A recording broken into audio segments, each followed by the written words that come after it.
short Jabi Lake Mall for hosting concert. I'm not in support of such a gathering. Other people that have stores here should not be affected because they didn't know they were even hosting a show here. We are not even aware and they paid for this rent. And on Good Morning Nigeria today, we shall continue our series on the 5 years of the Buhari administration with a focus on science and technology. Science, technology, and innovation are key drivers of development because technological and scientific inventions lead to improvements in health systems, education, public infrastructure, information, and communication technology, to mention just a few. Now, the products derived from science and technology indeed go a long way in enhancing the quality of life of citizens in general. Now, I recall when grandmothers were using the grinding stone in the days of yore to blend pepper and tomatoes for making stew or soup. And some of them in far-flung villages still use the grinding stone anyway. But today, with the electric blender and grinding machine, life is much easier for modern-day mothers. Oh yes, Kingsley, and I equally recall the olden days when perhaps only a rich family in a neighborhood has a landline telephone, and if they permit, other persons in the neighborhood will go to their house and of course wait for hours to receive an important call. There is no need for all that today, as almost everyone now has a mobile phone that helps to organize activities of life, thanks to the advancement of information and communication technology. Of course, Kyria, now the internet as another aspect of ICT and advancement in space technology has made the world truly a global village, and that's how much science and technology plays a key role in improving the quality of life. Now, as I indicated a while ago, boosting the fortunes of a nation, of course, will be one of the results of science and tech. In fact, experts refer to it as the twin catalysts of national development. Yeah. Well, as an engine of growth and development, the potential of science and technology is endless, but remains largely untapped in Africa and other developing regions of the world. Here in Nigeria, we are still scratching our potential in science and technology with some efforts made under the Buhari administration in the last 5 years. Now, the Federal Ministry of Science and Technology instituted the National Science Technology Week, which has become a platform where innovations and products of research institutes and other creative Nigerians are displayed. And the ministry has also encouraged youth in all local government areas of the country to embrace science and tech through a program called 774 Young Nigerian Scientists Presidential Award. And in a bid to further promote local content and technology, President Buhari signed the Executive Order 5 for promotion of Nigerian content in execution of contracts and projects, as well as science, engineering, and technology development. Now, we also learned that patents submitted by Nigerian scientists and engineers through the National Office for Technology Acquisition and Promotion, an agency under the supervision of the Federal Ministry of Science and Tech, that those patents increased from 6 in 2015 to 57 by last year. And several policies to drive science and technology development in Nigeria have also been developed, such as the National Strategy for Competitiveness in Raw Materials and Products Development in Nigeria, National Policy on Methanol Fuel Production Technology, National Science, Technology and Innovation Policy, and Science, Technology, Innovation Roadmap 2017 to 2030. Well, I also recall the Minister of Science and Technology, Dr. Bunaya Ono, hammering on the production of pencils at the time and following up on a number of local manufacturers, which one of them, we are told, having the capacity to produce some 2.4 million dozen of pencils per annum, which of course will surpass both local and sub-regional requirements. And I recall, Kingsley, when the minister said that, many Nigerians didn't quite understand that the pencil production is more complex than pen production, because it has 14 steps to the process of pencil production. So it's not an easy feat. Well, it's not a bad idea, generally, to produce pencils if we can make it a global brand that is sustainable and commercially viable. China started with little products that the whole world will need. And to date, even with COVID-19, the world depends on China for about 70% of personal protective commodities. The most important step is to identify what technology gives you comparative advantage and commercialize it. So, how much has been achieved in the realm of science and technology in the 5 years of the Buhari administration? And what are the challenges and prospects? Kirian, when we were atomizing the advent of science and tech in our lives and how science and tech has made life much more livable, I mean, our viewers will recognize the fact that they are able to watch us today is the product of science and tech. And space technology particularly. Absolutely. Even before space technology, 100 years ago, there were no flights. Commercial flights. Of course, but for you to transmit, you need some airways. Commercial flights. So, all right, so that's where our focus today on Good Morning Nigeria. My name is Kingsley Osadolo. I welcome you to the program, reaching you as always live on the network service of the Nigerian Television Authority. And we are here in our nation's capital, Abuja. It's a cool morning, no rain, but a bit cloudy. All right, and I am Kirian Umar. Many thanks for joining us as usual. And we shall serve you morning news and some bit of business news, and later have Bayo Atoyebi join us for newspaper review. For now, let's join our colleague Nolene Abel Ame for the morning news. Good morning, Nolene. You're welcome back to the beat. Thank you so much, Kirian. Good morning to you. And Kingsley, good morning, Nigeria. Here is the news. At about midnight of Sunday, 14th June 2020, the Nigeria Center for Disease Control, NCDC, announced 403 new cases of COVID-19 in the country, bringing the number of confirmed cases to 16,085. Of the 403 new cases, Gombe State recorded the highest with 73 cases, followed by Lagos State with 68 cases. 46 positive cases were found in Kano, 36 in Edo, 35 in FCT, 31 in Nasarawa, 17 in Kaduna, 16 in Oyo, and 15 in Abia. Delta and Borno recorded 8 new coronavirus cases each, 8 in Plateau, Niger, and Rivers 7 cases each. Enugu and Ogun have 6 cases each, 3 in Kebbi, while Ondo, Anambra, and Imo recorded single case this time around. Lagos State tops the COVID-19 cases chart table with 103 cases, but FCT has overtaken Kano to become second on the table with 1,247 cases, leaving Kano third with 1,137 cases.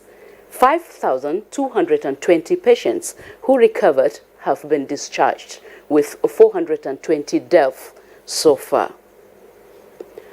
The presidency wishes to acknowledge public concerns regarding a recent incident among occupants of the State House, which led to the arrest of some staff by the police. In a statement, Senior Special Assistant to the President on Media and Publicity, Garba Shehu, assures Nigerians that the President and Commander-in-Chief of the Armed Forces, Muhammadu Buhari, is not and was not at any time in any form of danger arising either from deadly infections or the reported incident by security personnel, which is currently under investigation.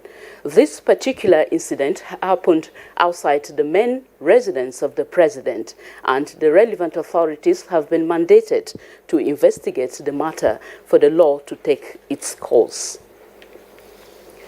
Nigerians have berated controversial singer Aziz Fashola, popularly known as Naira Marley, for holding a fully packed concert despite the ban on public gatherings by the Presidential Task Force on COVID-19 to contain the spread of the virus in the country.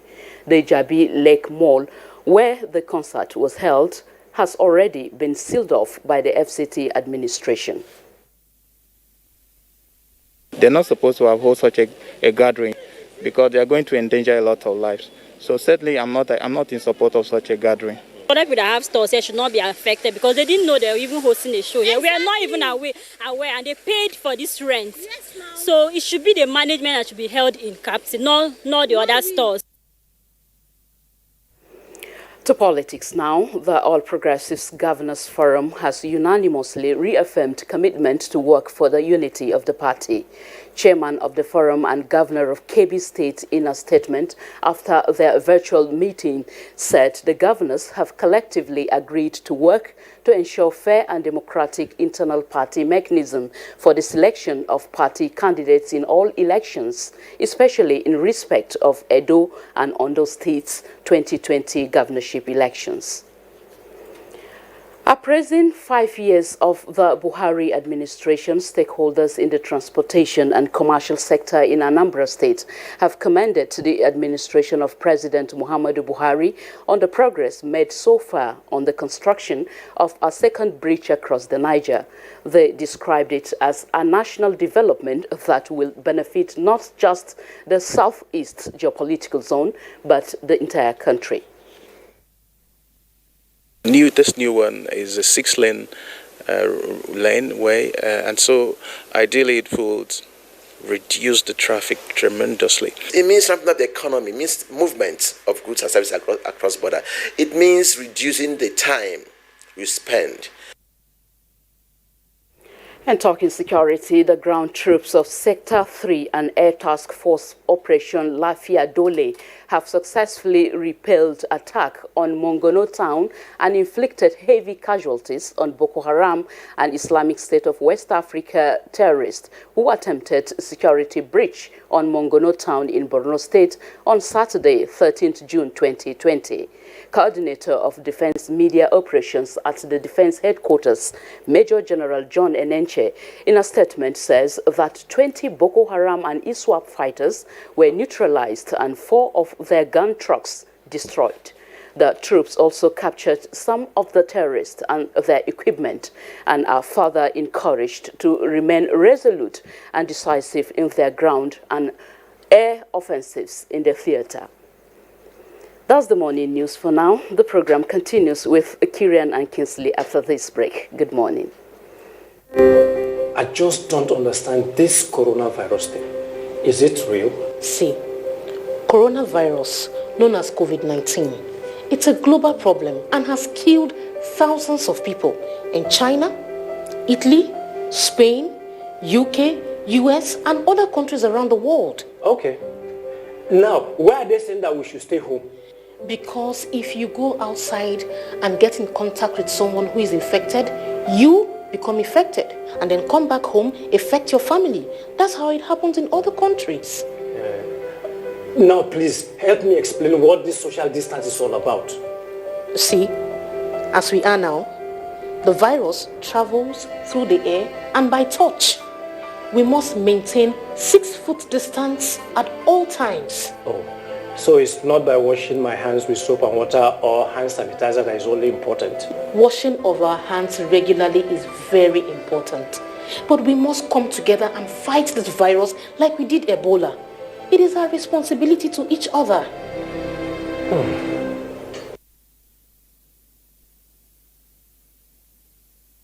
The main way coronavirus spread is when infected people sneeze and cough. Small droplets of fluid expelled by cough or sneezes are laced with viruses looking for new respiratory tracts to infect. When a sick person sneezes around someone who is healthy, the virus can land in the nose, mouth, or even the eyes, causing an infection. Symptoms can include fever, cough, shortness of breath. Symptoms may appear within 2 to 14 days. Seek medical advice if you develop symptoms and have been in close contact with a person known to have COVID-19, or if you live or have recently been in an area with ongoing spread of COVID-19. This message is brought to you by the Nigerian Television Authority, NTA, Africa's largest television network. In this time of despair, our country, Nigeria, needs us now more than ever. We stand a chance to save our great country, Nigeria. A chance to rise up from this pandemic stronger and better. What will be the gain? if we do not learn from other countries and observe the lockdown to stop the further spread of the virus. If we loosen our guards and allow this virus doom our very existence, then what have we gained? This is the call to every Nigerian to unite as one and stop the spread of this deadly virus. Stay at home and stay safe. Remember, the virus doesn't move unless we move. This message is brought to you by the Nigerian Television Authority, NTA, Africa's largest television network. Nigerians, let us take responsibility. Stay healthy, stay safe, and curb the spread of the virus. Take responsibility. The coronavirus spreads from one person to another. Let us avoid crowd gathering of any kind for any reason. Take responsibility. Avoid traveling from one state to another during these lockdown restrictions. Obey all the rules that are put in place. Take responsibility. Stop spreading fake news and unverified reports about the coronavirus. There is no known cure for COVID-19. Take responsibility. Observe all the measures that can help stop the spread of the virus. Together, we can do this, but only if we take responsibility.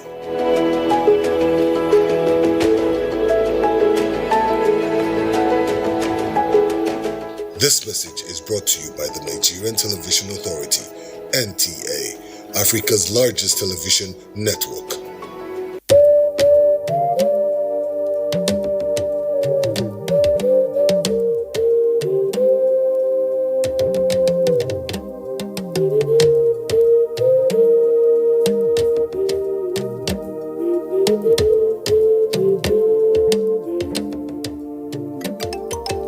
Do you not know that our enemies have no face? They are indigents of no state. They come from no place. And if this boat capsizes, every one of us will go under.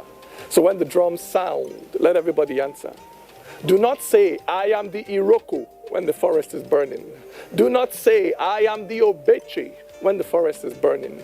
Our differences will not stop us from perishing together. So when the drums sound, let everybody answer.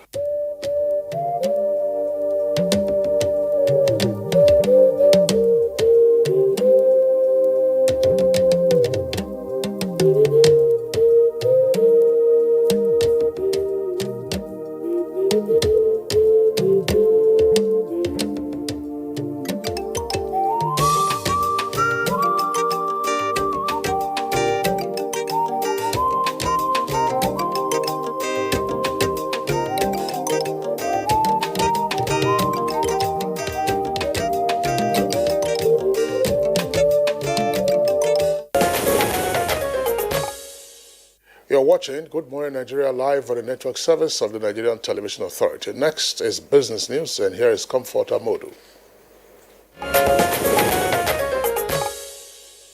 The clamor for financial service operators to streamline their operations in line with emerging technologies in the financial space continues to linger. A 2018 report from the World Economic Forum on Future of Work states that by 2022, about 75 million traditional accounting jobs will be lost to technology, while about 93% chartered accountant jobs will also be lost to technological changes caused by the fourth industrial revolution. However, with the outbreak of COVID-19, which induced a worldwide disruption in the price of crude oil, as well as in global trade and price of stocks, the financial service was not spared. Moving forward, it's all about bank being an IT platform more than what they used to be. So COVID-19 is here, and it has changed the way we work. It has redefined our economic and social landscape as a people and as a country. Meanwhile, entrepreneurs, particularly those in small and micro enterprises, have been encouraged to turn their attention to the sale of Nigerian spices, as the country can comfortably generate some $2 billion from export yearly. With business news, Comfort Amodu. Thank you, Comfort, for that business package. And next on Good Morning Nigeria is newspaper review.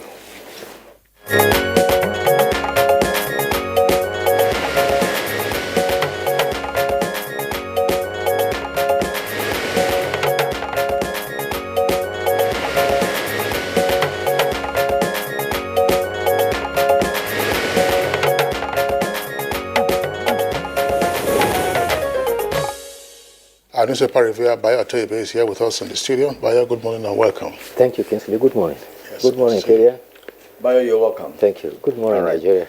Let's begin with the leadership newspaper this morning, from top to bottom. Disqualification. APC governors move to save Obaseki with 2 riders. Edo governor visits PDP counterparts. Ondo deputy governor defection bid suffers setback. All the stories on page 10 of the newspaper. Now, the lead story, apprehension over spending of COVID-19 funds in states. The story is on page 4, but it had 7 riders. CSOs call for accountability. Will account for every kobo spent, say governors. Federal government to inject 2.3 trillion naira into economy to tackle post-COVID-19 recession. Saudi Arabia considers cancelling 2020 Hajj. Clinical trials underway to evaluate the plasma of recovered patients. Resident doctors begin nationwide strike today. FCTA shuts Jabi Lake Mall over Naira Marley's show. Presidency hits back at PDP order, says opposition justifying attacks on PMB with Villa incident. That's on page 4 as well. Below the photograph there, reps oppose ban on SON, that's Standard Organization of Nigeria, NAFDAC, from all ports and borders. It's on page 19. You are father of democracy, Niger governor tells General Abdul Salami at 78. It's on page 15. No 23 billion naira missing in SGF's office, says federal government. It's on page 12. Northern states at the mercy of armed gangs, says NEF. Page 14 is where you get the story. Court bars IGP others from Boa mining site. Page 2 has the story. 3-month-old baby defiled. Another student raped and killed. Page 15 has the stories. Now, Dangote exports clinker, boosts federal government's forex drive. It's on page 47 of leadership newspaper. Kingsley.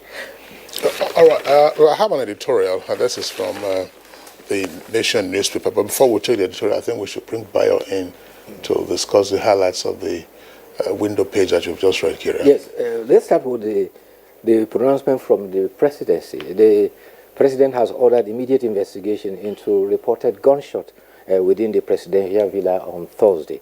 This is sequel to disputations over an aide returning from Lagos and being asked to self-isolate. The involvement of security personnel also, as well as aides of the First Lady, led to the police command to intervene. The President has directed that incident that happened should be investigated. And also the presidency says the incident was in fact outside the residence of the president and that the president was not in any threat whatsoever. COVID-19 update. Well, we were lamenting on Thursday when we had 681 cases. That seemed to have been the peak because on Friday we had 627, Saturday 501, and Sunday 402.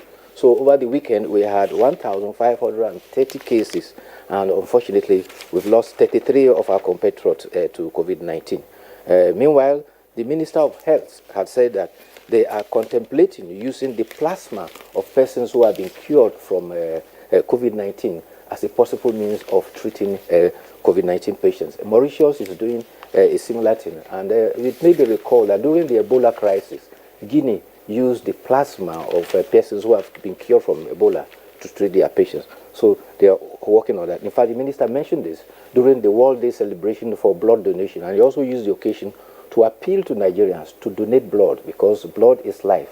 When we donate blood, we help to save other people's lives. And he also gave another revelation that when you donate blood, it helps to regenerate the blood in your system.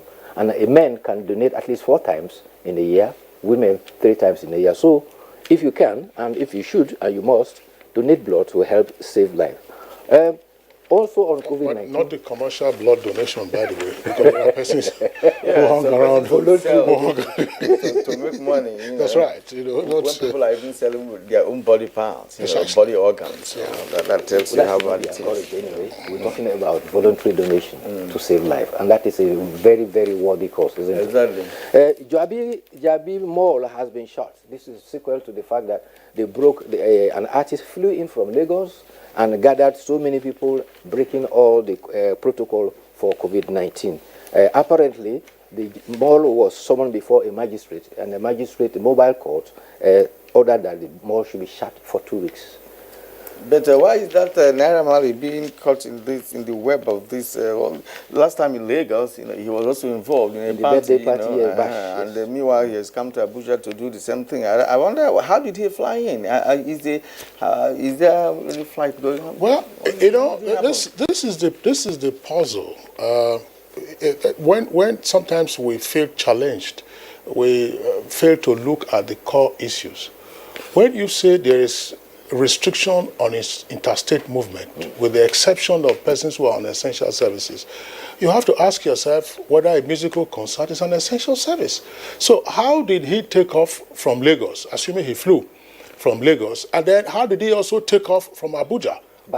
Yes, how did it land in Abuja in the first instance? So you just find persons, those who are sneaking in through night buses, are sneaking in through night buses and trucks. Those who are flying, and then you are asking yourself, why won't you have, this community spread all over the place? Sadly, too, the FCDA is concerned, and they have followed up with the Lagos authorities that they should inquire and find out how he was able to break the lockdown and fly out of Lagos. And maybe they will, from the Abuja, like you mentioned, they should also... private jet? Does he have a private jet, or is he a commercial airline? So, it's questionable how he even made it, because I'm not sure it's by flight. It could be by land. But Kirian, however he made it, the fact is that it was a clear breach of the extant regulations governing COVID-19. Exactly. And those regulations derive from the Quarantine Act. So it's so simple. A number of us have been stranded, as it were, unable to move except, just be around the FCT.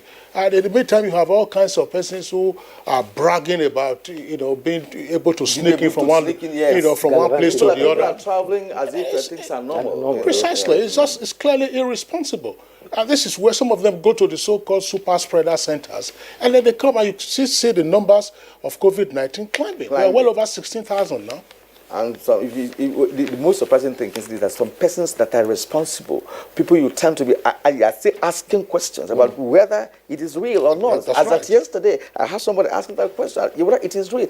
And I was confused at that point. I said, look, if this person is asking this question, then of course we're finished. The other concern is the issue of rape. Unfortunately, it is not abating. Sadly, another lady, Grace Oshiago, has been raped and killed at a church in Ibadan. Police public relations says that the 21-year-old was also a student of a polytechnic in Shaki. She was attacked with a cutlass, and unfortunately we lost her.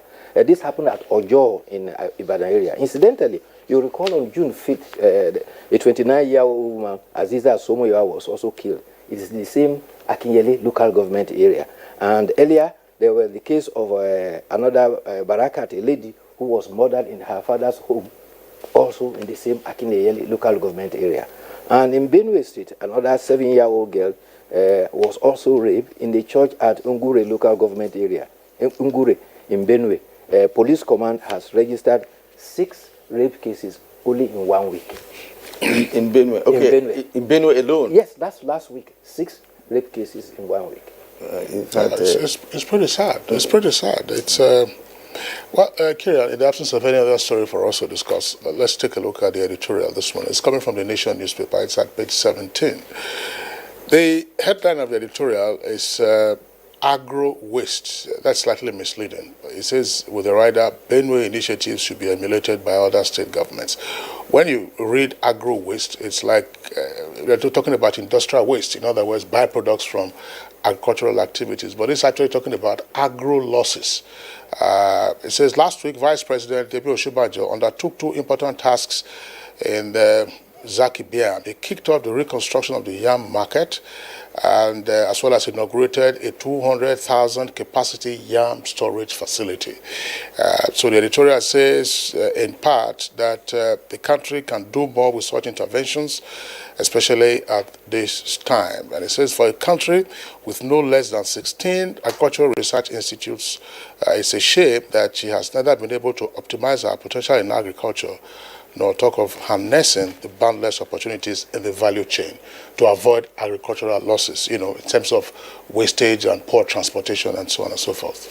Well, one cannot agree less with that editorial because our nation is endowed with a lot of agricultural produce. If you fly between the north central up to going to the northeast, every year during the rainy season, you'll be shocked to find the quantum of mangoes and other fruits that are available ready and wasted because there are no means of preserving them or processing them. The same thing, tomato and other byproducts. And therefore, if we look back at the recent pronouncement by government, especially Minister of Agriculture, with the initiative to have this program in 77 local government area. One of those strategies include processing of agricultural produce, and so that initiative is in furtherance of that means of preserving. And I agree with Kingsley when he says that our scientists have not been productive to the challenges of our society by referring their research outcomes to how we can preserve these produce from they may be productive in terms of understanding what to be done, but then if they're not properly funded, you don't have to blame the scientists. Scientists, they have the knowledge and capacity as well. But the point is, if it's not properly funded, how will we now know the capacity of the scientists? That's the problem. Kirian, this is incidentally what we're having as our conversation this morning on science and tech. So we'll have the opportunity of exploring it in further detail. Baya Tebe, it's a new week. We'd like to thank you for being around. Thank you too. We'll see you again tomorrow.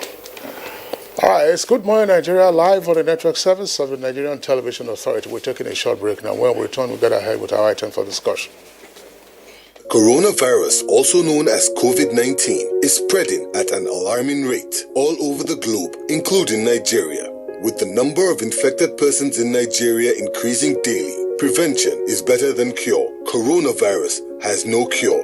The virus spreads from one person, who affects two persons, and by the time the affected person is isolated, the two persons have affected four, and it keeps spreading.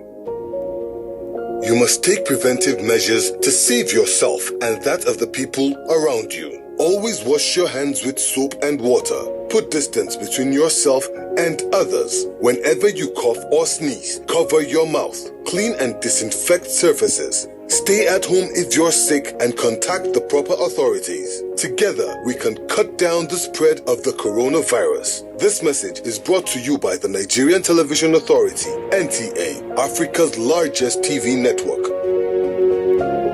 In Nigeria, there is one sound we need to silence.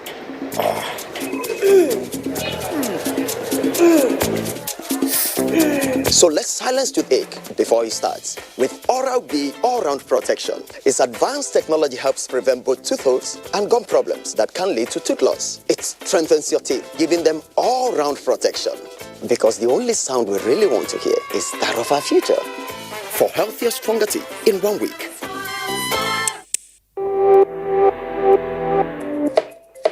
Welcome, dear.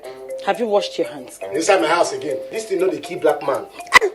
I don't know if it's misinformation or poor hygiene that will kill you first. Coronavirus is real, and good hygiene practice will save your life. Anyway, no hand washing, no eating.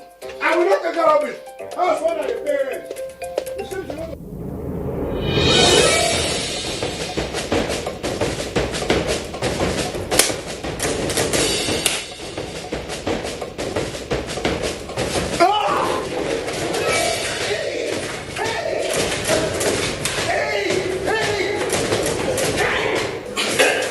Coronavirus is real and it's on the rise. But you can help yourself and help others to be safe. Remember, we can stop the spread. It's in your hands. This message is from the Akinfade Foundation in partnership with the National Orientation Agency with support from MacArthur Foundation. Coronavirus is real. Steps to avoid this pandemic. Wash your hands regularly or sanitize your hands. Keep social and physical distancing. Avoid crowded places. Stay at home unless absolutely necessary. Don't touch your eyes, nose, or mouth if your hands are not clean. Avoid the spread of coronavirus. Coronavirus is real.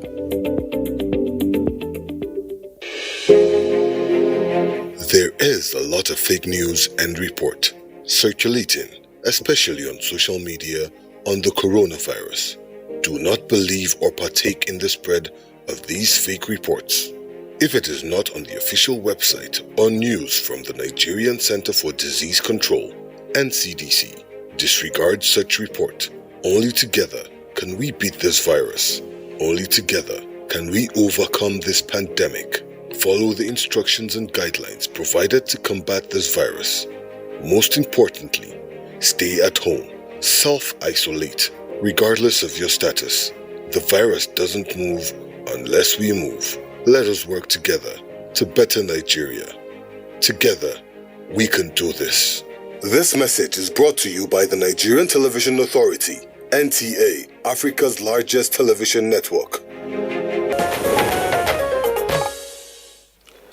You're watching Good Morning Nigeria and reaching you on the network service of the NTA. For our conversation this morning, we continue with our series of 5 years of Buhari administration with focus on science and technology. And before we begin the discussion, here is Kunle Adeye with a background report.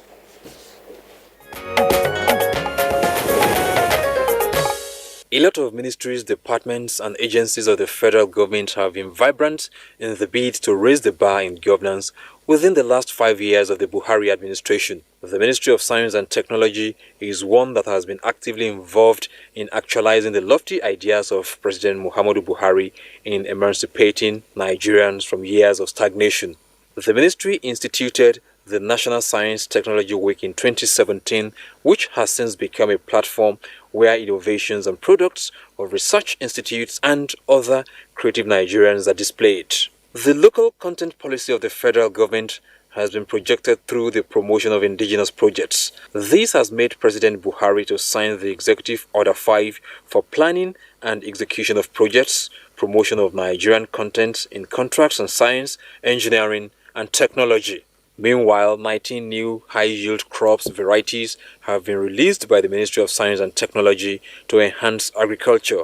Earlier in 2016, the ministry initiated a program to encourage youths in all the 774 local government areas of the country to embrace science and technology through a program tagged 774 Young Nigerian Scientists Presidential Award.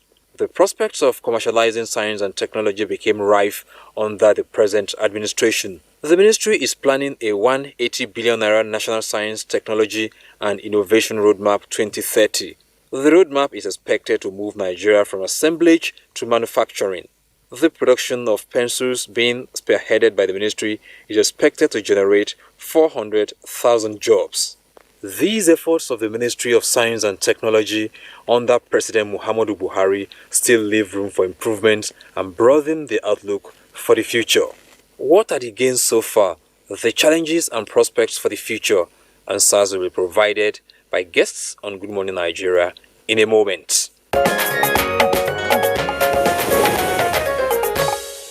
Many thanks, Kunle Adeye, for that backgrounder. With us in the studios now to discuss the issues in further detail, let's welcome the Honorable Minister of Science and Technology, Dr. Ogbunaya Ono. Honorable Minister, pleasure to have you on Good Morning Nigeria. Thank you so much. Okay. Also here with us in the studios, would like to welcome the Director General of the Energy Commission of Nigeria, Engineer Eli Jidere Bala. Engineer Bala, pleasure to have you with us today on Good Morning Nigeria. Thank you. Thank you, Kingsley. And joining us via Skype from Lagos is the Director General of the Nigeria Natural Medicine Development Agency, Samuel Ogene Etatuvie. So it's a pleasure to welcome you to the program this morning. Thank you very much. Thanks for having me. We have a clear signal. Oh, absolutely, Kirian. But we'll have to start a conversation in our studios with the Honorable Minister of Science and Tech. It's been a while since we last had you on Good Morning Nigeria, and we know that you've been busy. But take us back to 2015 and right up to this moment. What have been the milestones in science and tech in Nigeria? Yes, we in 2015, when I came in as a Minister of Science and Technology, it was very clear to me that Nigeria must pay more attention to science and technology. because all through history, people think it's just maybe because of COVID-19 or even modern history, but all through history, since the history of man was recorded, no nation has ever become truly great without science, technology, and innovation. A nation can be wealthy, but not great. And in most cases, such nations lose such wealth. But once it is on the basis of science and technology, you will find that it's sustainable. So we've done a lot since 2015. The first is that we have tried to sensitize our people, Nigerians, to appreciate the importance and the relevance of science, technology, and innovation to nation building. And we're very happy that we've gotten good results in that. And besides general mobilization, we have targeted young people. In the intro, we have a program whereby we go to all the 774 local government areas and try to promote science and technology by identifying those who in future will be notable scientists. What that means is that in every local government area, we now organize, it's done by the local government. They will organize tests in mathematics, in physics, in chemistry, and biology, and they select the best. Now you move to the state level, where the best from the local government areas will come and compete on the same subject areas, and then you bring the best. Now the best from all the states and the FCT will come to Abuja, where we pick the best 3. And so far, Mr. President Muhammadu Buhari has been so gracious. He's giving scholarship awards to the first 3 to study up to PhD level in any Nigerian university, in any science-related discipline. We've also looked at gender balancing. We want our girl child to be interested in science and technology. We've taken this up. We've visited schools, girls' schools. We've engaged professionals, our very reputable women in science and technology. Some are vice chancellors. Many are professionals like medical doctors, engineers, and we've engaged them to go around, particularly the rural areas, to talk in our schools, to encourage our girl child to show interest in science and technology. And we are very happy with that. Then also, we, wherever I've gone to, I've visited traditional rulers, because they are very important. They live with the people, and in many cases, people respect them. And we say, please, use your office and explain to our people within your own area of jurisdiction the importance of science and technology. So that mobilization, I believe, is the most important, because once the nation sees that relevance, and it's working, it's been very helpful. It will lead us to becoming the truly great nation that Nigeria must be. Also, we have done a number of things. Before 2015, we have 17 agencies that we supervise. We find that all the research findings are used more for career advancement. And we said, no, this is good.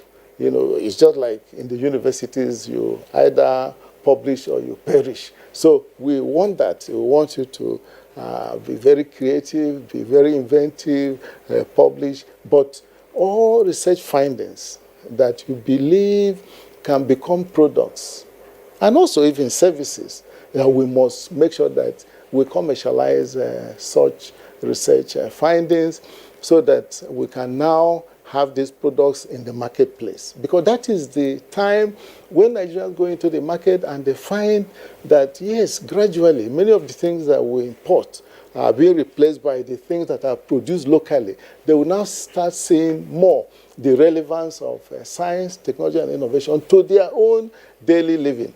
And this has been very successful. The area of commercialization, we now have a number of industries, scattered around the country that started very small. They have now grown, from micro through being small to medium enterprises. And we believe that in future they will get to large enterprises. And this is very, very important. Then also we looked at areas that are of great importance to the nation. For example, Nigeria, with a population of 200 million people plus, we must feed ourselves. It's very important that we must feed ourselves. So we must do everything to make sure that all that food we used to import from outside, we can grow them, we can process them. I just saw, maybe not in the intro, but before the intro, the losses, harvest losses that we have. Yes, and many people don't know that agriculture is essentially 90% science and technology. They think it's just the tractors they see that prepare the land. No. Or the harvesters that harvest, no. Even from the seed. I can give you a classical example. Nigeria used to be a major grower of cotton. And we used to export cotton from Nigeria. But after some time, the bollworm attacks our cotton fields. And, the farmers are smart. If the bollworms attack the cotton fields, and they start losing revenue, they will move to other crops.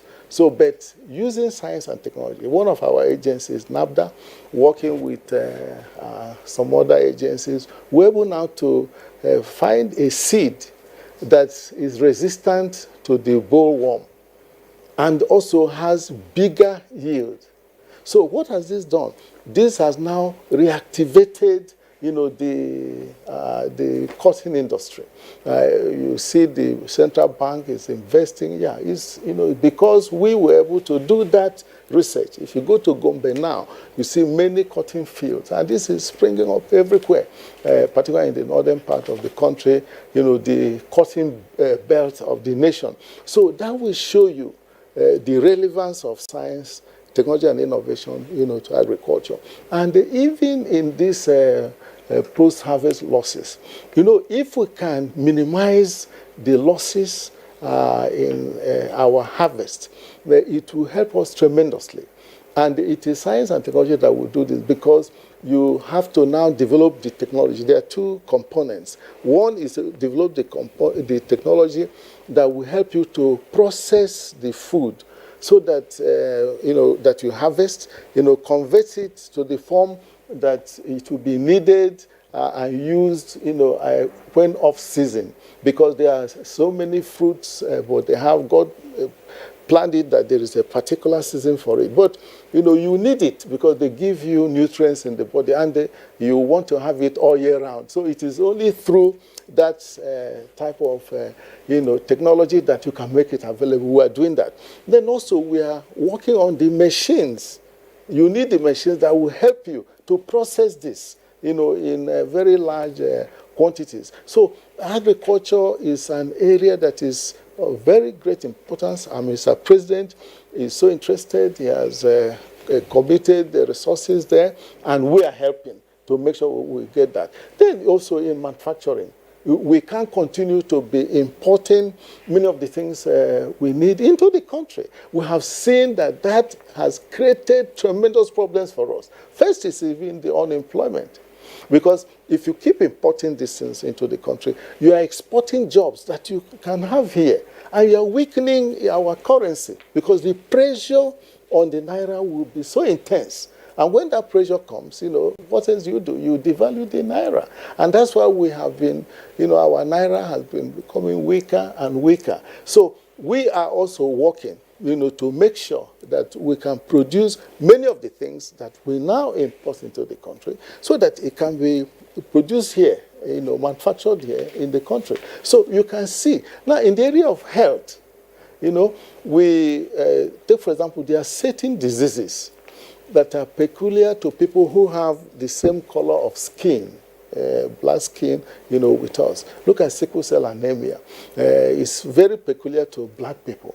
And we don't expect that Europeans will spend their money to go and do research and find drugs. They may do so anyway for commercial purposes, but we should give leadership to the black people in the world. Just because God concentrated more black people in Nigeria. There's no other nation in the world that has, the concentration of black people as we do. So we are committed that such diseases, we are doing intensive research and we are getting good results. We now have a supplement. One of our agencies in Lagos has a supplement that you add to food, and right now is being commercialized by one of our big food companies. So these are the things that we're doing. Then also, even in the area of cancer, the DG in natural medicine, maybe he can mention, but we felt that we should allow, trials, to take place, clinical trials, before we can make such announcements. But we're getting encouraging results in fighting, cancers that,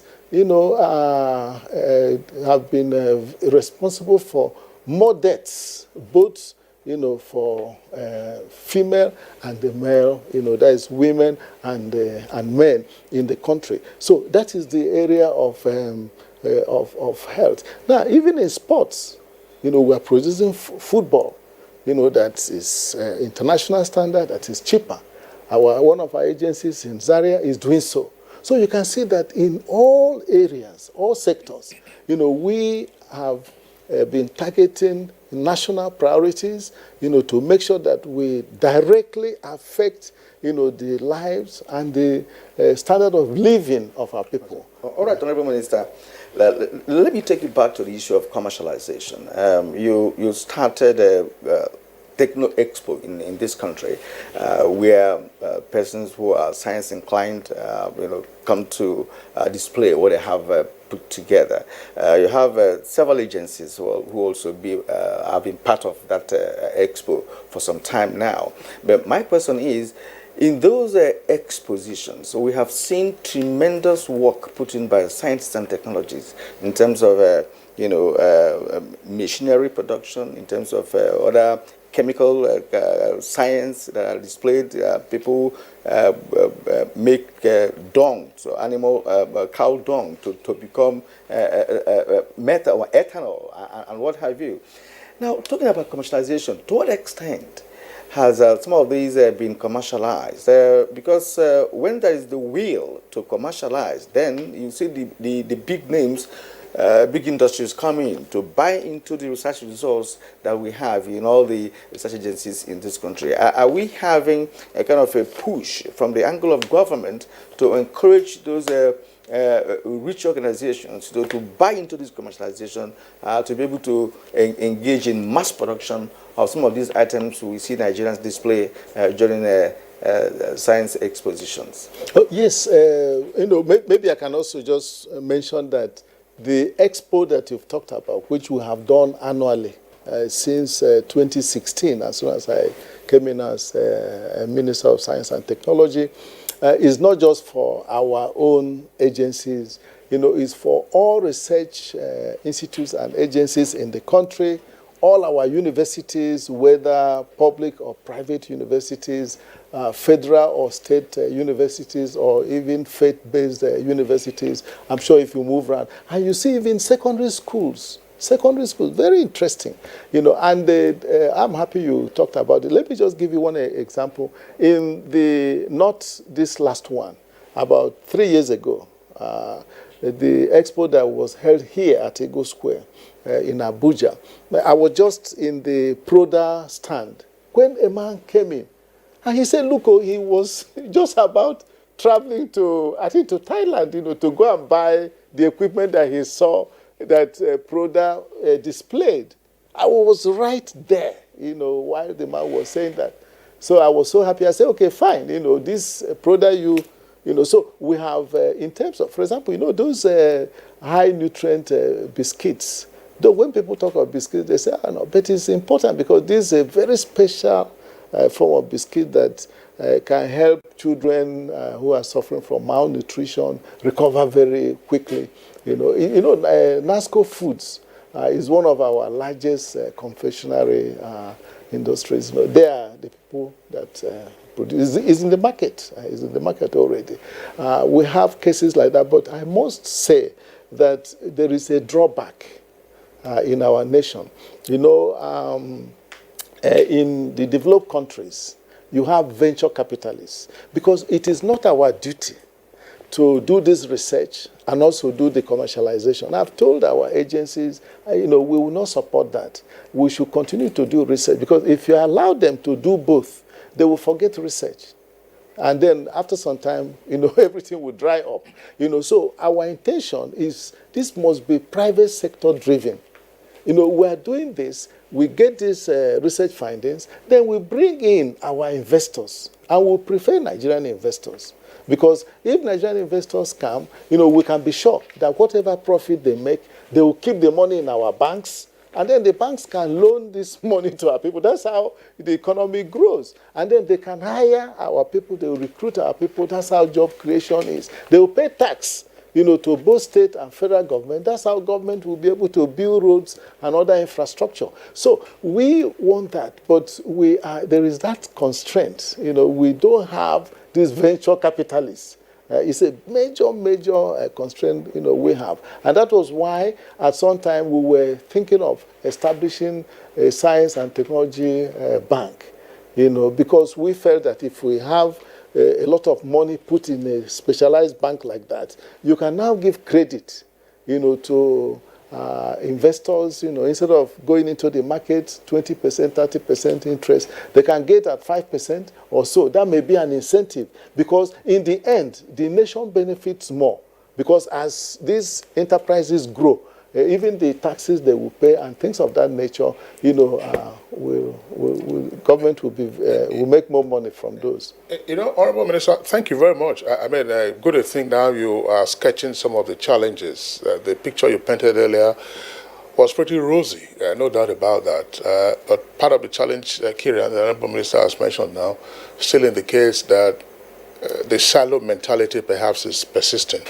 So we'll give you an opportunity to respond to matters arising therefrom, particularly with regard to what you just said, that fine, research findings are coming out, but you don't have venture capitalists to take up the research findings. So what is the linkage, therefore, between the financial sector and the research sector, rather than you having your own bank in the first instance? Mm-hmm. And you also did something when we had you a couple of years ago on Good Morning Nigeria. You were upbeat about the establishment of the Science, Technology and Innovation Council, which had been on the drawing board for over 30 years.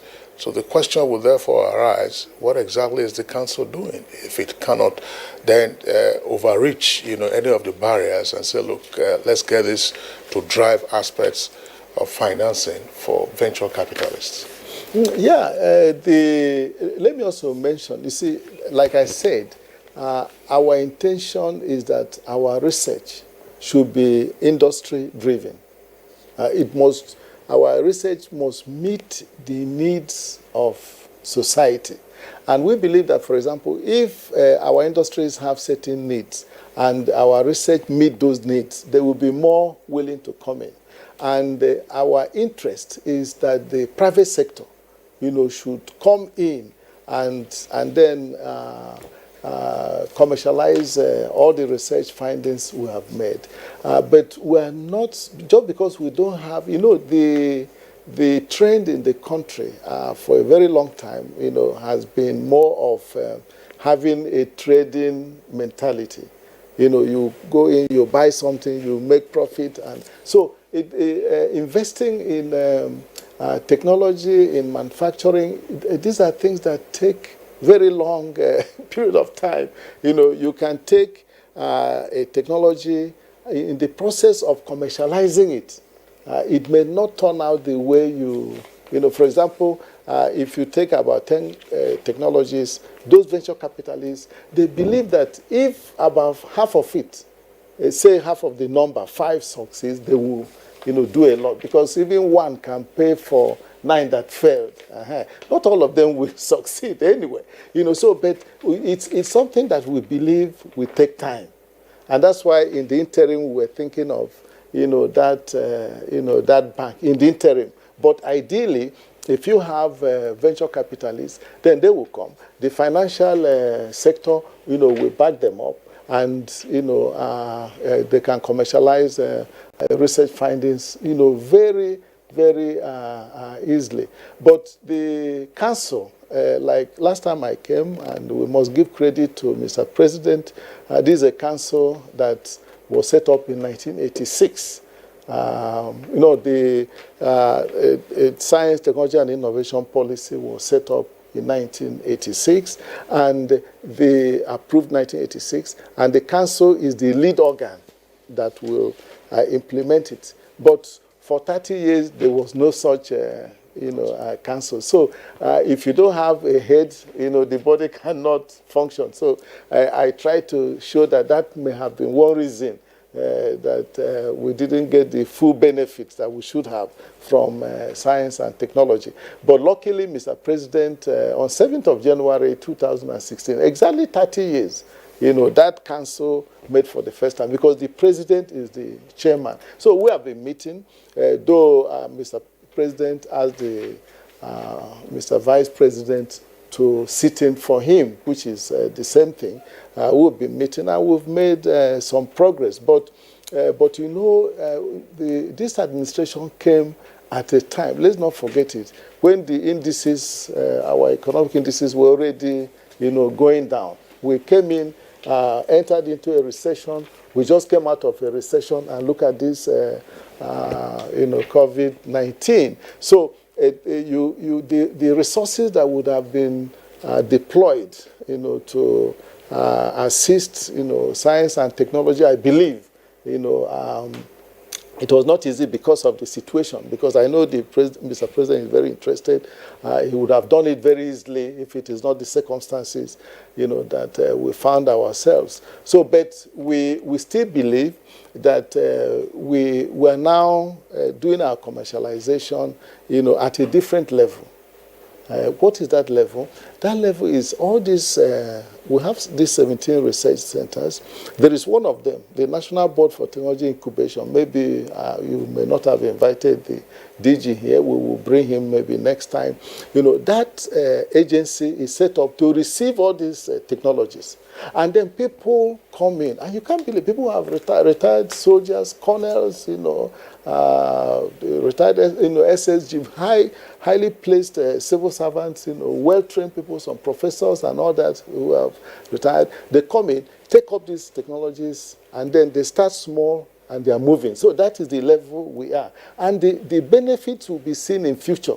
I am very confident in 10, 20 years to come, you are going to see these companies that have started very small growing into bigger companies. You have the benefit of explaining to us, how this incubation center works, so that if there are others who are interested, they might take advantage of it. Yes, actually, the MBTI DG, I think once in a while, I think sometime last year, was not on Given Nigeria, but on Weekend File, where he elaborated on some of the activities of the incubation centers, in parts of the country. And I've been privileged, actually, to cover some of these centers, like the one in Mina, in Kano, in Nnewi, and Oka, and several other centers. They are doing pretty well. Yes, they are doing pretty well in terms of manufacturing some machinery, some scientific products as well, as Minister mentioned. But apparently, let us come to Engineer Eli Chidere Bala, the DG of Energy Commission. Sir, to what extent has the Energy Commission of Nigeria fulfilled its mandate? I'd like you to begin by letting us know exactly the scope of operation of Energy Commission of Nigeria, and what is expected of that commission, and what has happened within in the commission during your tenure, perhaps from 2015 till today. So let us know what the current administration has injected into Energy Commission, and how you have been able to, handle that. Thank you, Kirian. Energy Commission of Nigeria is one of the parastatals supervised by the Ministry of Science and Technology, and with Dr. Obonaya Onu as the Honorable Minister. The commission was established in 1979 by an edict, but then 10 years later it started operation. That was in 1989.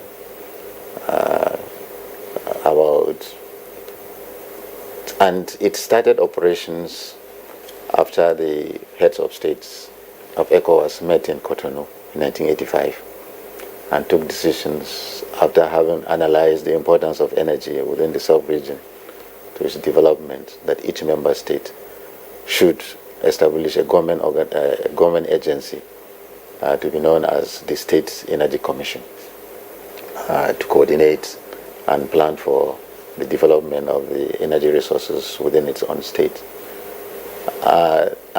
So far, Nigeria first established the Energy Commission by operationalizing it in 1989. Then Ghana followed in 1997.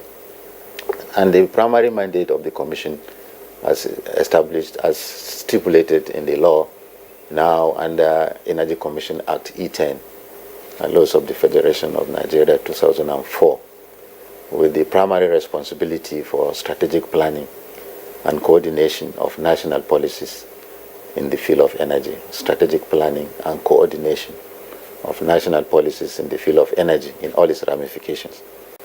And in doing so, it's to become a center of gathering and disseminating information on the developments in the implementation of national policies. It makes recommendations for the exploitation of new energy resources. It monitors the performance of the energy sector, as well as liaises with international energy organizations for the benefit of the nation. It also involves in training and manpower development within the energy sector, among other things. Now, once immediately it got operationalized, particularly with the primary mandate of strategic planning and coordination of national policies on energy. You're aware that even before the establishment of Energy Commission, there have been energy is, that is, the energy sector is broad. We have the oil and gas sector that had been there a long time ago, before 1989. The electricity sector was also a very prominent subsector. So it needed all these subsectors had policies, but we never had a single national energy policy from which scholars, investors, development partners can actually lay hand on and see which direction is government moving in the development of its energy resources. So stakeholders were brought in, and a draft was made of the national energy policy then. And that was in 1993, started in 1993. And 10 years later, in 2003, the Federal Executive Council approved the National Energy Policy, which is an omnibus policy document, both involving oil and gas, electricity, renewables, nuclear energy, the financing, gender issues, all sorts of things that are connected, because, energy is a multifaceted field. Environment, all these were involved, were all in the national energy policy. So I think that was a milestone,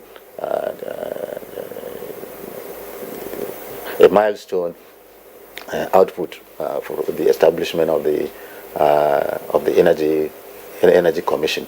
Now it went further to produce the master plan. Out of a policy, you make out a master plan, and to make out a master plan is that you must tell the nation where you want to go to, based on the policies, particularly associating it with numbers, targets, timelines. And so it lays with International Atomic Energy Agency, which has one of the best energy planning division. It came to develop the skills using models to tell us how far we need to go. The typical output is, for instance, the work we did with the International Atomic Energy Agency had shown us that by 2030 we needed nothing less than 100 gigawatts of electric generation capacity.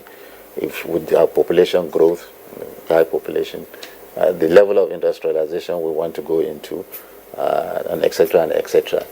But however, we know where we are at the moment. There's a lot. There's a big gap.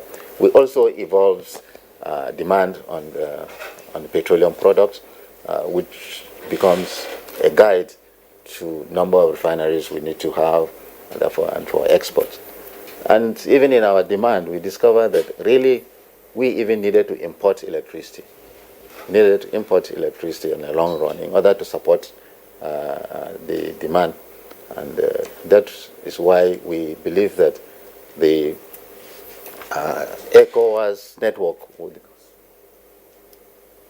Go ahead. That is, the ECOWAS network is really very, very important in moving electricity from one part of the region to another. And in fact, we could even import electricity even from Central Africa, where you have very huge renewable energy sources, that is the large dams there.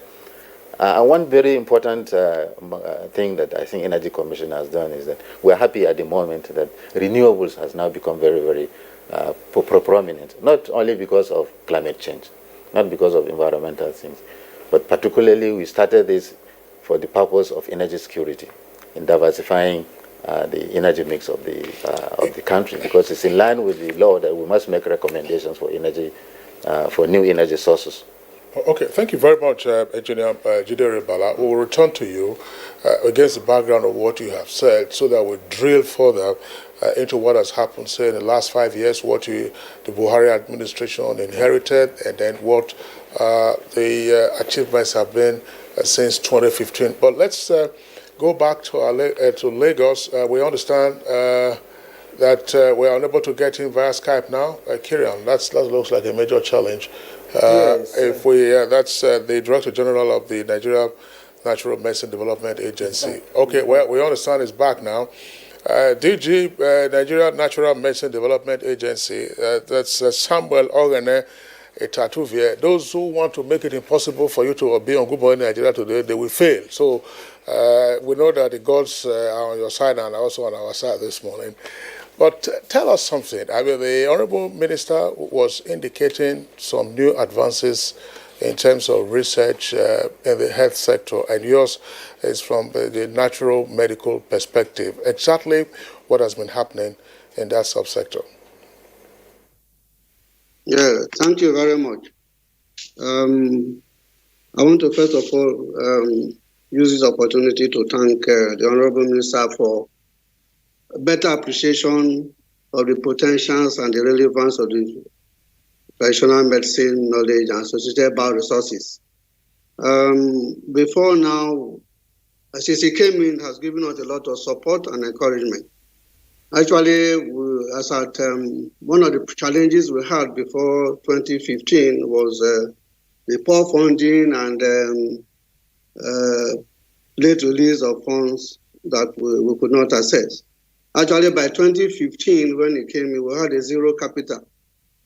But he felt that that was not good enough for an important sector like the natural medicine or traditional medicine sector. He has supported us and he has encouraged us. We, like you mentioned, we had a lot of, based on our mandate, we have a lot of activities because of those support in terms of R&D. And I also want to mention here that the agency was established in 1997 by a ministerial order. And we'll be trying to have the legal instrument that formally establish it. It was by the support of the Honorable Minister, we were able to move it through FEC, and eventually we'll have the act establishing the agency signed into law by Mr. President on the 24th of June 2019. So that is just last year, so which is a big achievement for the agency. And like I mentioned, because of the support and some increased funding for the agency, we've tried to improve on the R&D infrastructures that we require to do serious research and development. And we've been able to develop, we had a smaller lab, but we've been able to develop or construct a bigger lab. We call it a complex lab that will soon be finished, and we'll do better things. But in terms of R&D, we've been able to come up with some very important products that will help the nation and individuals that will need them. We've looked at malaria as a problem, and in line with the malaria eradication program of the country, we've been able to develop an indoor herbal spray that you can spray in the house, and you'll be able to stay there, and it will help eliminate the mosquito. We've done all the necessary laboratory tests and the field tests, and we are preparing it. Actually, we submitted it to NAFDAC for NAFDAC listing. We've also done developed a herbal product. It's a tea for the control of blood sugar for diabetes. That one is a tea, and we have gotten NAFDAC listing for that. We're ready for commercialization. We've also developed a product for management of malaria. It's also in the form of tea. The tea also has been listed by NAFDAC. The good thing about that tea is that it reduces the parasitemia. It also reduces the fever that is associated with the malaria, and it also increases the ability to normally the patients that suffer from malaria find it difficult to eat. So this particular product increases the appetite of the patient. It's also we listed it, and we're also moving it through NOTAP for possible patent, and then from there to commercialization. Like when the minister mentioned, we have a candidate product for management of cancer, both breast cancer and prostate cancer. We've concluded all the quality assurance, the safety, and the stability of that particular product. Actually, we've been able to, some individuals that know that we have those products have come for us to give them the products after signing a concept note for us. We did it as a kind of a temporaneous preparation for them, and we've had very, very encouraging reports.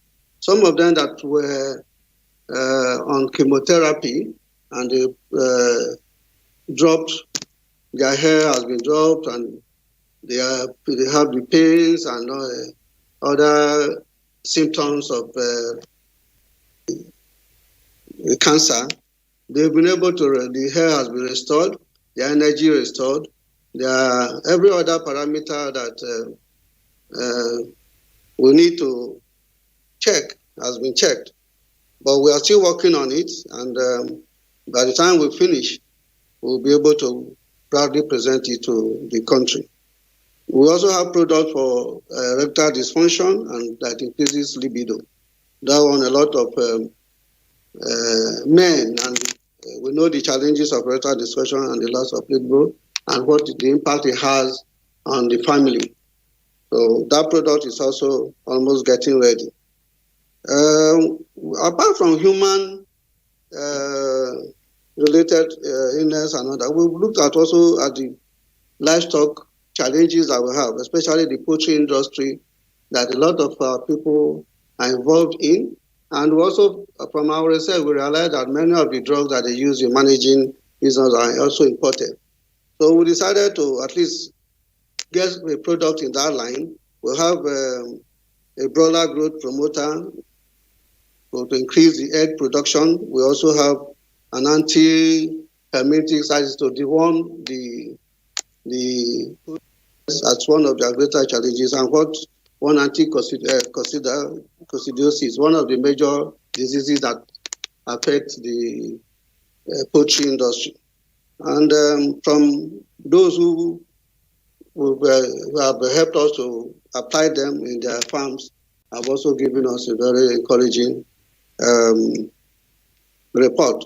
All these products will be exhibited at the National Science and Technology Expo, and the response at that expo was also very encouraging. Other achievements we've made during this 15 years, especially with regards to the COVID-19 response, you realize that one of the requirements, one of the products that is required to help assist people to prevent this COVID-19 is herbal sanitizer. And at a point, the herbal sanitizer became a bit scarce and very expensive. And most of the raw materials for developing the standard ones, carbona, isopropyl alcohol, and others, are imported. And they are also becoming very scarce. But meanwhile, we realize that a lot of medicinal and aromatic plants that have bacteriostatic, bactericidal activities. So we decided to formulate 100% herbal hand sanitizer, which we also exhibited at the last expo. And we're happy that Mr. President passed through our stand and he saw them and actually congratulated us for taking that initiative. As of today, we've also concluded our herbal remedy for the management of the symptoms of this COVID-19. If you realize that most cases, the severity of this COVID-19 clinical variant is about 5, from asymptomatic to mild to moderate disease. I think that if you are able to take care of the symptoms like fever, cough, shortness of breath, pains, there are established medicinal plants in this country that have scientific, that they have both, apart from they have the capacity to reduce fever, to manage cough, to open up the airways, and also to take care of. They also have antiviral and antibacterial properties. So that by the time people in that category that are not have gone down to the level of severe and critical, that requires ventilators and other oxygen support, can use this product. We've not been making noise about it because we felt it is proper. We do all the right things, all the necessary analysis before we can come into the open to measure. But I just want to let our Nigerians know that these are some of the efforts that my agency, Nigerian Natural Medicine Development Agency, has done in the area of looking for solutions for the treatment, prevention of the COVID-19. We, as an agency, we also know that the traditional medicine knowledge is more located at the grassroots level. And with the support of our Honorable Minister, he graciously approved our establishment of 6 zonal centers for the agencies. All right, we're going to come back to you to perhaps explain some of the issues concerning commercialization of all the itemized medications that you've been able to put together, the agency using herbs, which of course are made from plants that are available to Nigeria. We also like to know, in the course of this program, the type of herbal plants that we have in Nigeria, and of course the efficacious nature of these herbal plants and how we've been able to plan for commercialization of what we have already done. We thank you, and we're back to our studio here in Abuja to get to Honorable Minister.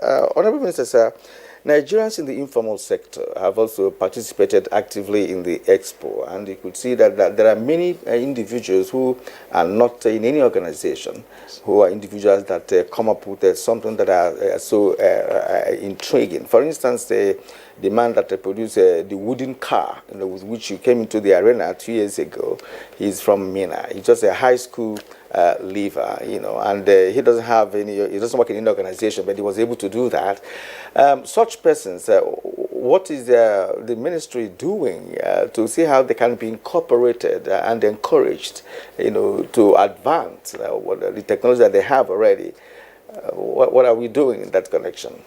Oh no, I really thank you for raising this this point. It's very, very important, and we are particularly interested in the contributions to knowledge in science and technology from the informal sector, and we have done a lot to encourage them.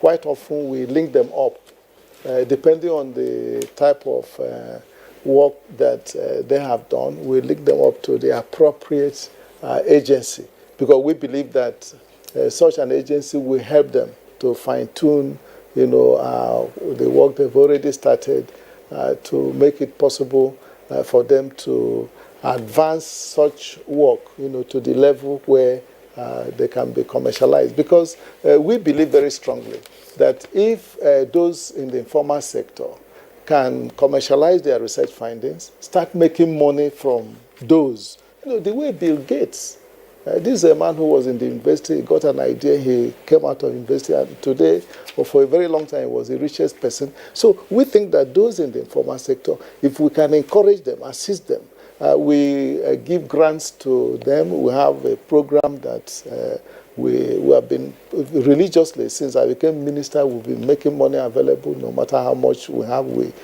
give to them. With this, if they can get products that they can make money from, then it will encourage more people to start using the ideas, converting them into products which will help our economy and so on. But before I conclude on this, I would like to mention something about the Energy Commission of Nigeria.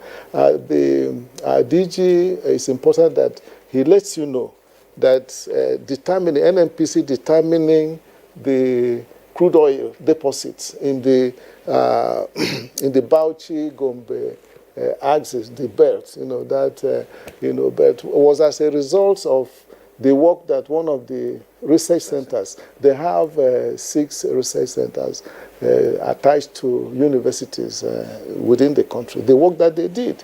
So, which is a very important thing. And it's important for the nation to know, that because it was a major find, that oil that was located between Gombe and is the research that was done in Tafawa Balewa University in our own, which is very important, yes. Thank you very much, Honorable Minister. We will take a short break now. When we return, we'll bring in the DG of Energy Commission of Nigeria to speak more on the activities of that agency. Let's go on a short break. Nigerians, coronavirus is dangerous. It can kill. When you see this sign, high fever, cough, shortness of breath, drowsiness, pneumonia, don't panic, don't hide, don't embark in self-medication. Promptly visit the nearest medical facility. Report all cases to the nearest hospital. Prevention is key. Avoid contact with infected persons. Avoid crowded areas as much as possible. Wash your hands regularly. Use hand sanitizers. Your life is precious. Stay alive. Live long, live right. This message is sponsored by the Federal Ministry of Information and Culture and the Nigerian Film Corporation. Nigerian Film Corporation, powering possibility. As a strong immune system increases the chances of victims surviving COVID-19, a corruption-free society creates opportunities for citizens to thrive and prosper. Build your immunity. Stop corruption now. Report all acts of corruption to ICPC on this toll-free number 0800 2255 4272. This message is brought to you by ICPC and NTA. We have observed the lockdown We have practiced the measures in order to curb the spread of the virus, but we can do better. The coronavirus spread is increasing daily, and only together can we cut down the numbers and defeat the spread of the virus. Remember, COVID-19 is not a death sentence, and a recovered patient cannot spread the disease. Do not stigmatize. Do not hesitate to report any case, or if you have come in contact with anybody that has been infected with COVID-19. If you have cough and fever, please stay at home and call your state hotline. Find state numbers at www.covid19.ncdc.gov.ng. Remember, it is for your own good and for the good of every Nigerian. Let us do better and defeat the virus. Together, we can do this. This message is brought to you by the Nigerian Television Authority, NTA, Africa's largest television network. All right, you're watching Good Morning Nigeria live on the network service of the Nigerian Television Authority. Let's bring in now the Director General of the Energy Commission of Nigeria, that's Engineer Jidere Bala. Engineer Jidere, I mean, against the background of your history as an agency and then your mandate, tell us, what are those practical things that Nigerians can relate to beyond laying the policy framework and roadmap, for the energy mix of the country? What are those, as I said, touchables and seeables? Thank you. Thank you, Kingsley. As the Honorable Minister did mention, Energy Commission, in pursuit of its mandate, had established 6 energy research centers that are university-based, one in each of the 6 geopolitical zones.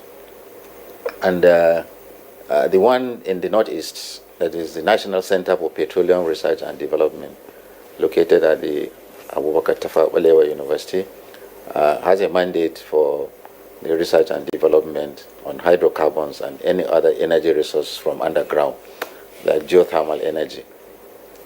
And since inception, when it was established, you may recall that some IOCs had begun some work in the northern Benue Trough, and they ended it up. But with the little that was obtained, the center did some analysis, and with some research work in collaboration with some work done in some Malaysian universities, came up with a model that indicated that there are potentials within the northern Benue Trough to actually get commercial source of crude oil. And subsequently, in liaison with the NNPC Frontier Exploration Agency, they were able to go deeper, and then that is the find that they have gotten. So the collaboration between the center and the NNPC actually contributed to what we now have as the Kolmani 2 oil finds. The other centers, we have the Sokoto Energy Research Center and the National Center for Energy Research and Development based at the University of Nigeria and Nsukka. They are the 2 oldest research centers that we have. And these are basically on solar and other renewable energy. And a lot of the outputs have been found. We are very happy to say that the level of development within the renewable energy sector now in the country is because of the work done at Nsukka and Sokoto Energy Research Centers of the Energy Commission of Nigeria. Is the Commission strictly a research agency, or it does more beyond research? I'm asking this because when you're talking about the energy mix, of which renewable energy is very critical, I mean, a long while ago, it was established that the northwestern part of the country, say Katsina, is very valuable for wind energy. And I think the Yar'Adua administration started something in Katsina. Ibadan is also supposed to be very good for that. But we are not seeing this available. I mean, everywhere is still generator. So that's why I'm asking this in terms of the next steps, so that it becomes valuable for the user. Well, I think the commission is both. Okay. I mean, you have to advise government, make recommendations based on research findings, even policy. There that is policy direction can be informed through research and development. I mean, research must not only be seen as, you know, a young man or a person in a white jacket in a lab, you know, mixing chemicals or turning a lathe, or doing the work on friction or something of that nature. You hear journalists do a lot of research before you come out with a program. So research is a very encompassing type of a thing, and an institution like ours does research and also does planning. Of course, you can't plan without research. You can't have information to plan without research. So it's an institution that is knowledge based. Just like the minister, I think, since he came, he has been preaching about knowledge-based economy. And just like he said, the entire national economy is science and technology. Is it transportation? Is it the energy sector? Is it the agricultural sector? Is it the health sector? Science and tech is everywhere. Now, let me just make mention of the physical things that the Energy Commission has done. In these research centers, we've been able to have research particularly in solar energy, the devices, promoting renewables, solar PV technology, the first to be promoted. I think the first solar water heater was established in 1988 in NIPS by the Sokoto Energy Research Center, providing clean water for drinking and sanitation to staff in the NIPS, National Institute of Policy and Strategic Studies in Jos. In rural communities, I think right from 2015 to now, I think we've installed over 300 solar-driven water boreholes in rural communities. And you know what it is if you are from a rural community where you drink water from the stream, to have clean water to drink and clean water for sanitation. It affects health, it affects human development. We've also done a lot of solar street lights in rural communities, and it improved security, especially at this time where insecurity is a major thing. It also enhanced social interaction amongst the rural communities at night. I mean, you install this and you just find out how people jubilate. Their social life changes. The economic life also improves. We've installed quite a number of mini-grids in the rural health centers. It has improved the health delivery in the rural centers. Just to mention a few, I know between 2015 and now we've installed over 10,000 solar streetlights. We've installed over 300 solar water boreholes. Now we have other research outputs, solar water heaters that are installed in hospitals and rural clinics. I'm sure we have one now at the Sokoto University Teaching Hospital, installed by the Sokoto Energy Research Center, and one in the teaching hospital too in Enugu, installed by Nsuka. We have solar dryers, crop dryers. We have solar PV-driven irrigation systems that have been developed, biogas digesters, improved fuel wood stoves that are now being distributed in order to minimize the deforestation and mitigate climate change. So we've done a lot of these outputs, research outputs. Yeah, so interestingly, you know, I was going to interject to ask you to go to the specifics, you know, what you have just done, you know, for Nigerians to appreciate and understand that you have been doing some things physical, things that are supporting life, solving problems, and what have you. At this point, let's go back to Lagos, where we have a tattoo here. Kirian, I just wonder, I'm sorry to interject. No. Just before we go back to Lagos, I wanted the Honorable Minister to clear something on the basis of what our guest in Lagos had earlier said, because he was talking about their research findings. We've also had the benefit here of NIPRID, which is the Pharmaceutical Research Development Agency. Now, we understand that that agency has moved from Science and Tech to Ministry of Health. So, again, on the basis of that Science, Tech and Innovation Council, what is the harmony amongst all of these research agencies? Yeah. What is the collaboration, for instance, between what the Natural Medicine Agency is doing, as our guest in Lagos has said, and what NEPRID on its own is doing? What is the collaboration between these ones and the agricultural research institutes? And what are people just still operating in silos? No.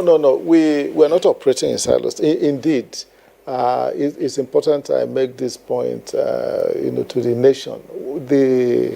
The Federal Ministry of Science and Technology came into existence by an act of parliament in 1980. And it was very clear we have the mandate to do research and innovation in the country. That's our mandate. And at that time, all the research institutes and agencies that you now have, they were under the Federal Ministry of Science and Technology. But it so happened that over time, there was a time that the Federal Ministry of Science and Technology was merged with the Ministry of Education. There was also a time it was merged with Ministry of Industry. And there was a time it was scrapped completely. I'm sure you remember all these things. And then finally it was reconstituted. And it was reconstituted during a military government. And the man who was the Minister of Science was a civilian. So there was no way he could get the agencies that were under major generals or brigadiers and all that. So that's why you have these agencies in so many ministries now. But before, all these agencies were, in one ministry. And, for efficiency, if you don't want to duplicate research efforts and so on, you need to, bring these things together. That is the essence. If you have any nation that has a Ministry of Science and Technology, naturally, we put all the research institutes and agencies in one place. So that, because when I became minister, the first thing I did was to make sure that there was no duplication within the 17 agencies, because 17 is still a big number. So I made sure, because when you have limited resources, you must make sure that you apply every kobo in the wisest possible manner. And so that is that. But within the council, you see, the council has Mr. President as chairman and also has 16 ministers. 16 ministers is minus the Federal Executive Council. There is no other council that has, that type of number. We also has Manufacturing Association of Nigeria. It has ASIMA and all that and so on. So the council brings everybody together. So you shouldn't worry. Whether you are in health or you are in agriculture or in environment or in science and technology, you are there. And also the council is not just for federal, we're interested in the research and innovation in Nigeria. That is why it's important that, for example, when we do all our programs, we involve subnational government, we involve the state, we bring them together because, you see, the development of the nation cannot just be left for the federal government. No, it can't. It won't work. You must go to all levels. So that council, is responsible for research in Nigeria.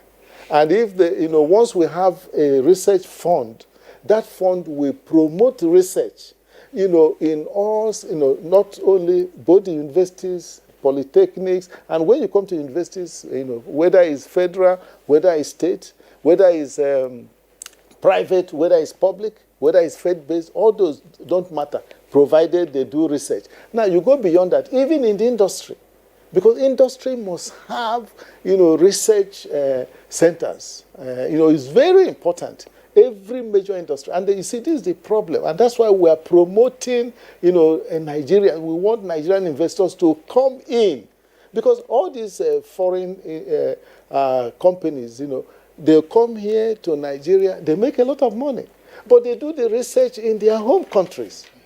And that is not good for us. They should be doing the research here because there are certain things that are very unique to us, peculiar to us. So this is the issue. So we need industries to do research, and we will promote them, because it's important. Every research in Nigeria will help grow our economy. All right, sir. I think the part of the issue here, is that in this country, the investors are not keen into science and technology as they should be. those that are showing interest are not adequate enough to address the challenges we have in the sector, and even to ensure that all the research works that are coming out from the different research agencies, are put into use to solve a societal problem. That's, I think, one of the basic issues that we have. Until investors begin to, come in here, I think we will not go. And Kirian, sorry, I don't know. Let me just very shortly. You see, NOTAP is one of our agencies, and one of their mandates is to promote protection of intellectual property through patents. And everybody knows in the world that patents, the best measure of innovation anywhere in the world. Yes. Oh, yes. And in 2015, when I became minister, there were only 6 patents that passed through NOTAP. But do you know that number has grown from 6 to 16 to 50 to 57, 58? So this shows that the research and innovation is making tremendous progress in the country. People may not see it, but it's there. So it is important that this link-up is done. Because we're not interested in silos. We have broken those silos. Yes. We want the industry, we want the research institute, we want government, to work together. So there's more synergy now? Oh, yeah, there is. All right, and again, we've had the NOTAP DG some time ago, about last month. He also expatiated on what you have just mentioned.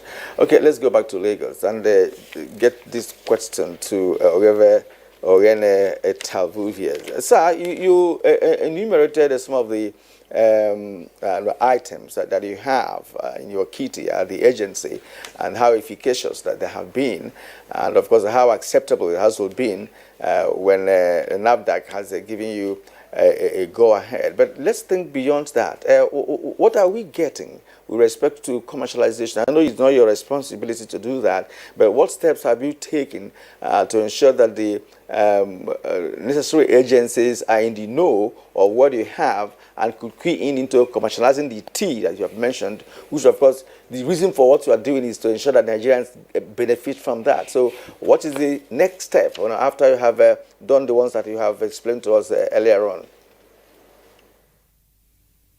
Yeah, well, the next steps, like especially for those of them that the 2 products that have been NAFDAC listed.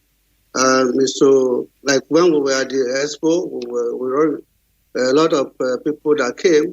Some of the industrialists showed interest in coming to discuss with us. But because of the challenges of this COVID-19 and restrictions on movements and all that, we've not been able to push it forward. But we are confident that before this year runs out, 1 or 2 interested partners will come and will finalize the discussions on their commercialization. So that is for those products. The other ones I mentioned, they are still undergoing standardization processes. And once we are through, we also push it through NAFDAC listing. Like I want to emphasize one part. Our policy as a research institute is to develop your product, you move it to patenting or move it to NAFDAC listing before you do anything about publishing the paper. Because once it goes into public domain, you may not be able to have the patent that you desired, which actually most investors are interested in, and they cannot pay you royalties and all that. That has also been the emphasis that our Honorable Minister has always given to us. So those are the issues as regards to commercialization. Then on the issue of I was just wondering, Mr. Ogane Tatuvia, please, very quickly, in line with the question that Kirian asked about commercialization, you talked, for instance, about the type of teas that you have, teas for diabetes and teas for others. When you go to the shops, you find all kinds of labels on all kinds of teas, making claims to some of these things that you have just indicated. So how do we ascertain that which is yours out of the laboratory and indeed already certified by NAFDAC, and then the others who are probably just puffs? Well, I'm not a regulatory agency, we're a research and development agency. My concern is to bring to the public what I can defend, issues of safety, issues of effectiveness, issues of quality are very germane if you want to do product development. And I want to also emphasize this fact that drug development takes time and also takes money. It takes time and it takes money. There are processes you must go through, and as a scientist, you must go through before you jump into the public and begin to announce what you've done. Because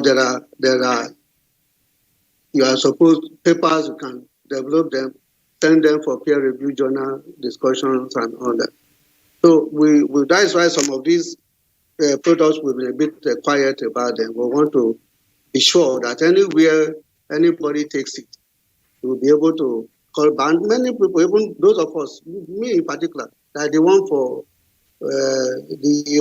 for control blood sugar. That's what I use in managing myself. The one for malaria, most of my staff and the other friends, they take them and they give us very good information. I mean, very good response. So we are confident of what we are putting out, and we sure want to use this opportunity to call on any interested promoter. All right, Owen. Kingsley is interested in some of those products, so if you can get it across. I'm not diabetic, by the way, Kieran.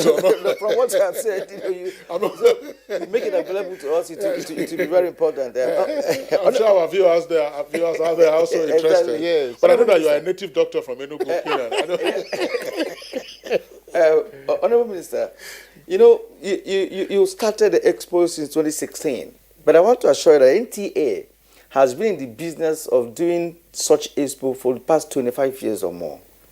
And we concentrate on children, high school, primary school. It's been there for years.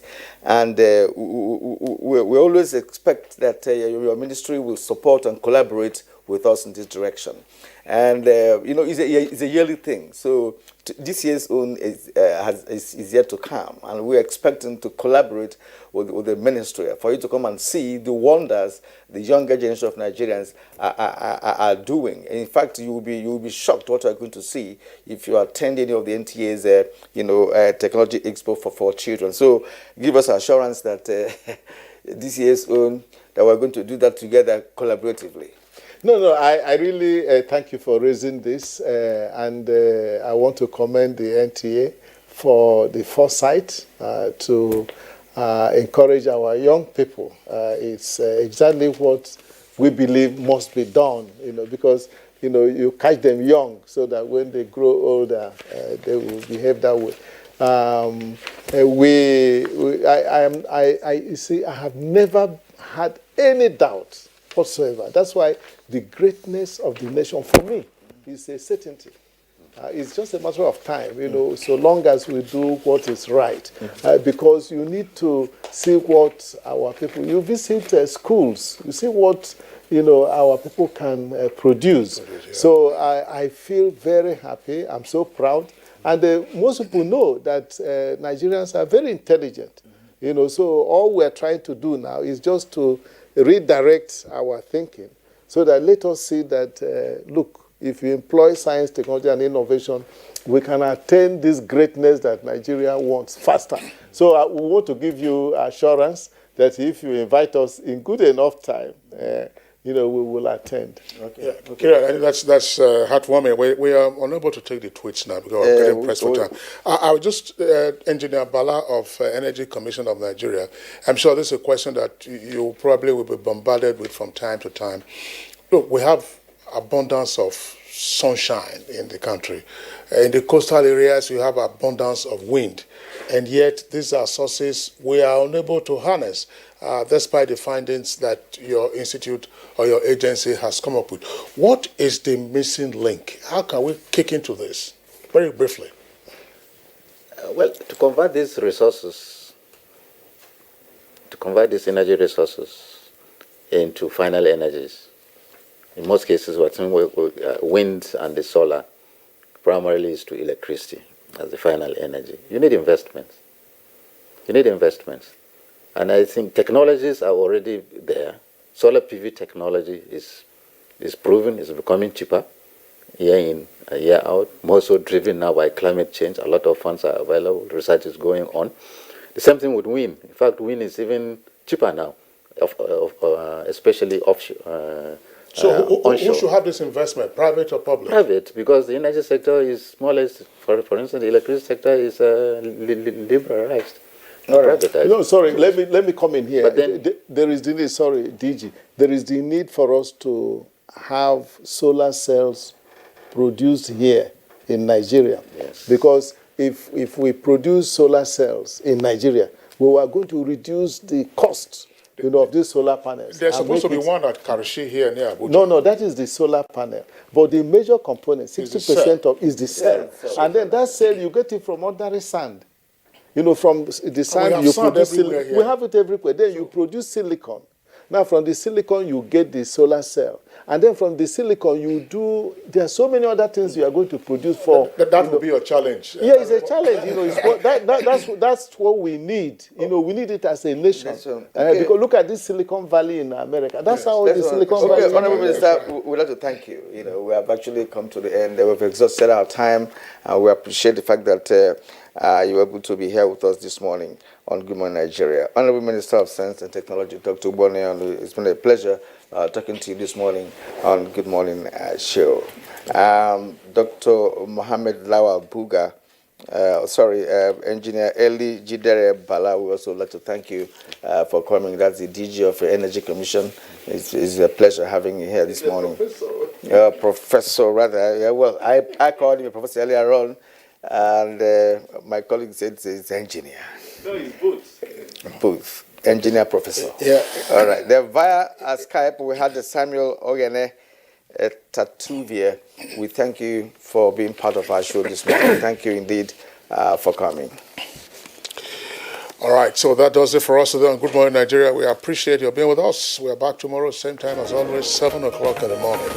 Until then, stay safe and be well. I'm Kingsley Osadolo. And I'm curious. Have a great day.